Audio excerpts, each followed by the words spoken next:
लोकशाहीचा बुलंद आवाज, रिपब्लिकन वार्ता, महाराष्ट्र. सिडको विभागीय अधिकाऱ्यांना निवेदन. पवननगर व्यावसायिकांचा समान अतिक्रमण कारवाईचा आग्रह. निवडक कारवाईवर नाराजी, अन्यथा आंदोलनाचा इशारा. बातमी नवीन नाशिक येथून. शहरात सुरू असलेल्या अतिक्रमण विरोधी मोहिमेदरम्यान सिडको परिसरात असमान कारवाई होत असल्याचा आरोप करत पवननगर येथील व्यावसायिक आणि दुकानदारांनी संताप व्यक्त केला आहे.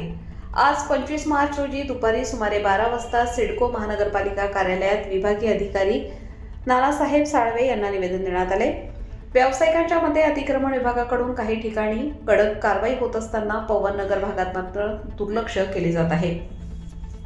विशेषतः पवननगर भाजी मार्केट समोरील पार्किंग जागेत पक्के गाळे बांधून ते भाड्याने दिले जात आहेत. तरीही संबंधितांवर कोणतीही कारवाई होत नसल्याचा आरोप करण्यात आला आहे.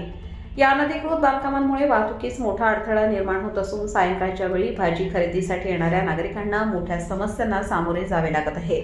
स्थानिकांच्या म्हणण्यानुसार या ठिकाणी यापूर्वीही अनेक लहान मोठे अपघात घडले आहेत. व्यावसायिकांनी प्रशासनाला स्पष्ट इशारा दिला आहे की अतिक्रमणावरील कारवाई सर्वत्र समान पद्धतीने न झाल्यास मोठ्या प्रमाणात आंदोलन करण्यात येईल. नाशिक महानगरपालिकेने सर्व भागांमध्ये एक समान आणि पारदर्शक कारवाई करावी अशी ठाम मागणी यावेळी करण्यात आली. माझं नाव शोएब सलीम शेख. काय झालं?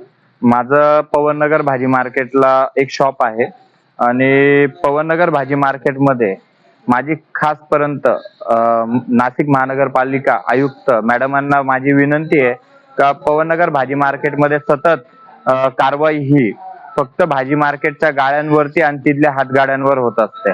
पण तिकडं सिडकोच्या बाहेरील ज्या बिल्डिंगांच्या इकडं पक्क बांधकाम आहे आणि मार्केट मधलंही जे पक्क बांधकाम आहे किंवा जे पण अतिक्रमण असेल तर ती कारवाई फक्त सारख्यारीत्या करण्यात यावी ही माझी आयुक्तांना आणि उपआयुक्तांना ही माझी कळकळीची विनंती आहे. आपलं कशाचं दुकान? माझं शिलाई मशीनचं शॉप आहे सर आणि काल माझ्यावरही कारवाई झालेली आहे तर माझा त्या कारवाईला विरोध नाहीये पण कारवाई ही समानरित्या होऊन सारखी कारवाई करावी पुढं. आपला काही माल नेलेला?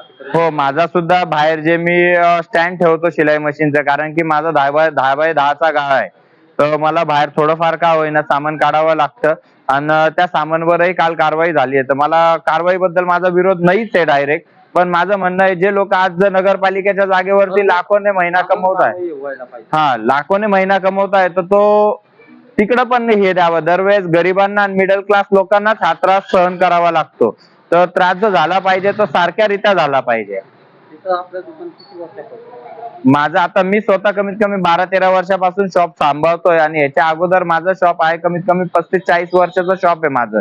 भाजी मार्केटच्या अगोदर पासून आम्ही तिकडे वास्तव्यात आहे. रिपब्लिकन वार्ता महाराष्ट्र न्यूज साठी प्रतिनिधी विवेक बनकर, Nashik. Subscribe now and press the bell icon. Never miss an update.